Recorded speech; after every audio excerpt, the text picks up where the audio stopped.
How you doing? I'm Kevin O'Hara for alcoholmastery.com. I just wanted to do a little wrap up, a little extra video here for the preparation mini course. The first thing that I want to talk about is just replacing what you have lost, right? Replacing what you've taken out of your life, right? So when you're quitting drinking, you've got to fill in the gaps. So you need to make sure that there's something there for when you're craving, and most of the cravings are basically there to an emptiness in somebody. It's an emptiness that they feel, and they want to fill the gap, and the only thing that they know how to fill the gap is with the old behavior. It's the easiest thing to fill the gap with, if you think about it, because that's the automatic behavior. That's what you've always done. So you've got to think about this before you stop, before you actually quit drinking. Think about how you're going to fill these gaps, and put those things into action before you start drinking. Starting to put the little pieces into place so that by the time you do quit, you've got some things there, and there's a lot of ways that you can do this, with implementation intentions, with if then things. So if this happens, then that's going to happen. A lot of things like that. So that's the first part, is just to make sure that you've got the gaps covered. Make sure that you replace what you've lost. I just want to say at this stage as well that you're not losing anything in alcohol. In quitting alcohol, you're gaining something. You're replacing something which is toxic and poisonous to your life, hopefully with something which is not. And that's one of the points here, is to fill that gap with something that is going to give you something back, something that is going to add to your life instead of take away from it. So, don't try and fill the gap with Coke or, horrible soft drinks, manufactured shite. Get something good into yourself if you have to. If you're going to replace it with a drink, and I don't suggest that. I suggest that you try and replace it with another behavior altogether, because when you're talking about this, it's not the actual drink that is the problem, it's the behavior of drinking. The alcohol can do what it wants as long as it stays outside your body, but it's the behavior, and it's that time that it takes to drink, all that kind of stuff, that all matters. That's all part of the problem, and it's that behavior that you've got to replace. The second part of this is to tell the people that you love. Make sure that you tell these people well in advance of you stopping drinking. These are the people that matter in your life. These are the people that are going to help you. These are the people that are going to be there for you when you need their help. So it's good to sort of think about what you're going to say to these people, how you're going to explain this to them. And as I've said, if you focus on the alcohol, then they're going to focus on the alcohol, right? So you don't need to do that. You don't need to say, well, I'm an alcoholic, I'm this person who has got this problem with alcohol and nothing else, because you know as well as I do that that's not the truth. The truth is that alcohol is hung on a certain framework, right? A certain behavioral framework. You cannot drink alcohol if you haven't got this framework in place already, and that framework probably includes a lot of other behaviors which are detrimental to your life, right? So you've got to address the framework. So there's no point in focusing on one tiny part of the problem when there's a much larger problem that you've got to deal with, right? And I only found out these things a long time after I'd stopped drinking, because in the beginning, that's what I was focusing on, the alcohol. That this is where I thought my problem lied. This is where I thought, all the issues were, and I get rid of the alcohol, and that's it. Everything's done. But this is where I know that it's not just, you get rid of the alcohol and that's gone, it's finished, you've done it. It's over and done with. You have to replace the behavior of drinking alcohol. You have to replace that in your life with something better, you know, and forward thinking, you know, forward driving, something that's pulling you forwards instead of pulling you back, you know. Now, cool truck, you see that? Sorry. Just beside a big main road here. This is the first part of my journey in the mornings. Hasn't really got light yet. Sort of a bit of a cloudy day. Anyway, so yeah, you have to overcome that thinking that alcohol is the problem and telling other people that that's the problem, because it's not. You know, and as I said, if you tell people that you're quitting drinking alcohol, then they're going to focus on the alcohol and they're going to think that, you know, put you into this little box, right?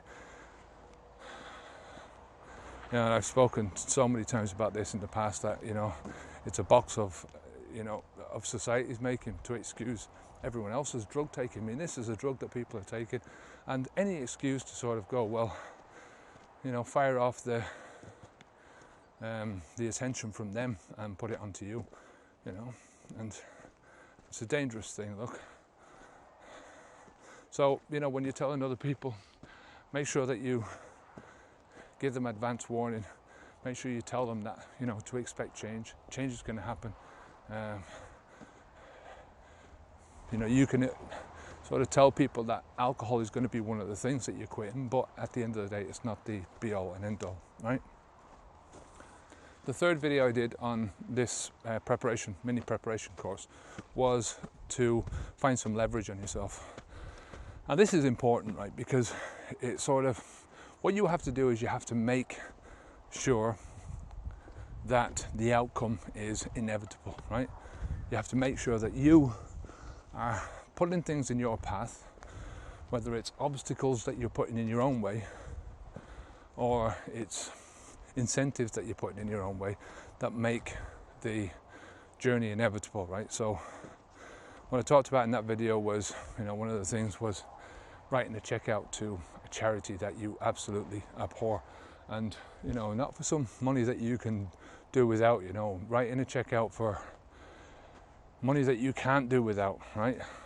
Maybe a check for some people is not a good idea, because, you know, when I was younger, I used to write checks like they were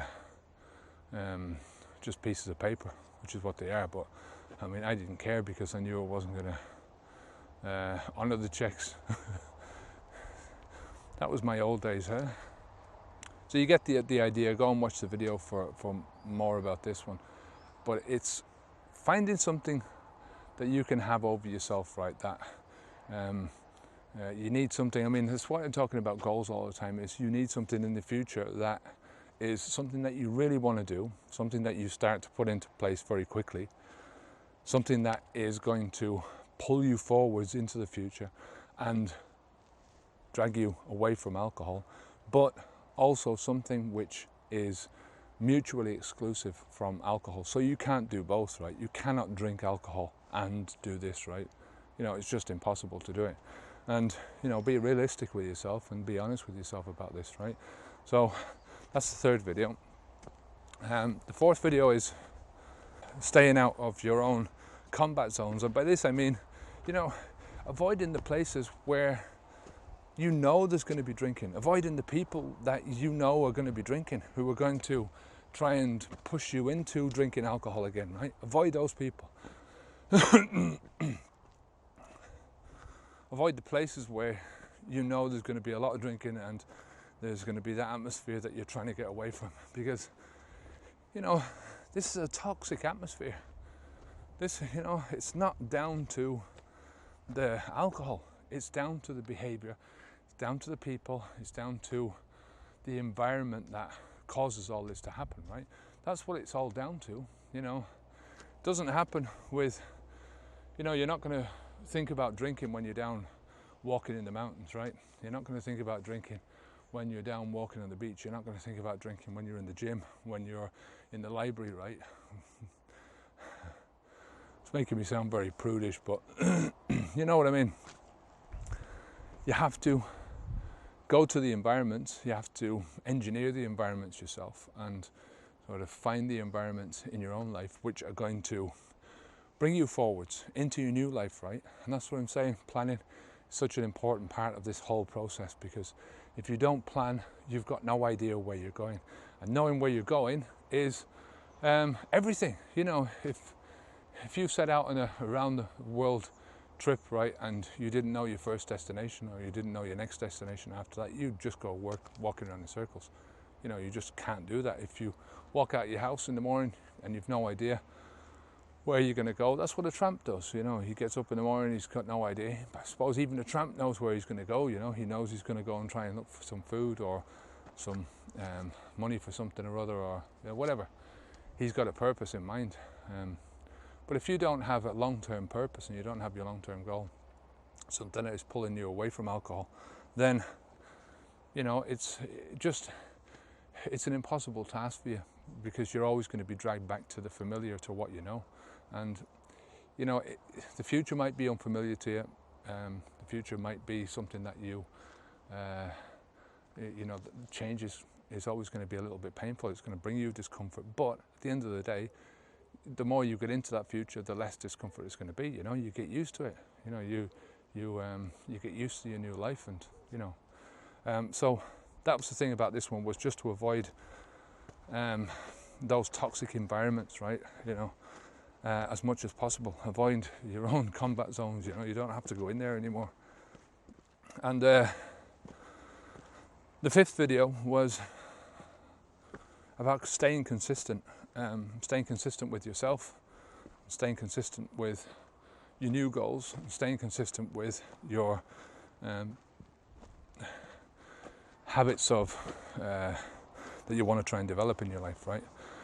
And you can look at this and going, well, I need to stay consistent with not drinking, right? But it's one of those things where, you know, you always want to be focusing on the positive, right? Don't focus on the negative. So staying consistent with not doing something and focusing on not doing something, you know, it doesn't really work that way, you know, because your brain doesn't think that way. Your brain always thinks in the positive, right? Even though you might think in the negative, I don't want to drink, I don't want to drink. All your brain can focus on is the picture, right, of the drink, or of you drinking, or of the pub, or whatever it is. We think in pictures, we don't think in these. You know, words are just abstracts. You know, when you think about things, you might think in words, like when you're trying to construct a sentence or you're trying to think of something to say. But in general, we think about things in pictures. If I say to you, don't drink alcohol, then you think about alcohol, right? Or you might think about yourself going, no, stop. But it's the alcohol that's in your mind. It's that situation where you're thinking about drinking alcohol, right? Or you're refusing to drink alcohol, but you have to be in that position. So you focus on, instead of on those things, you focus on what's in front of you, right? What's pulling you away from the alcohol, from your old life, not just from the alcohol, but from the whole behavior. You focus on that instead. And that's the thing that's going to, that you need consistency at, right? Find something that you want to do, stick to one thing at a time, you know, one goal. So whether it be something to do with your health, something to do with your future, your finances, your life, your wife, your husband, you know, whatever it is, focus on that one thing and do that one thing over and over again, and try and keep to the same thing, doing the same way as much as you can. So that's it for this video. Look, if you want to get a full course on this, I've just done a course over on Udemy, and you can get that by clicking the link down below, and you get 40% off the price of the course. Until next time, stay safe, keep the alcohol out your mouth. I'm Kevin O'Hara for alcoholmastery.com. Onwards and upwards.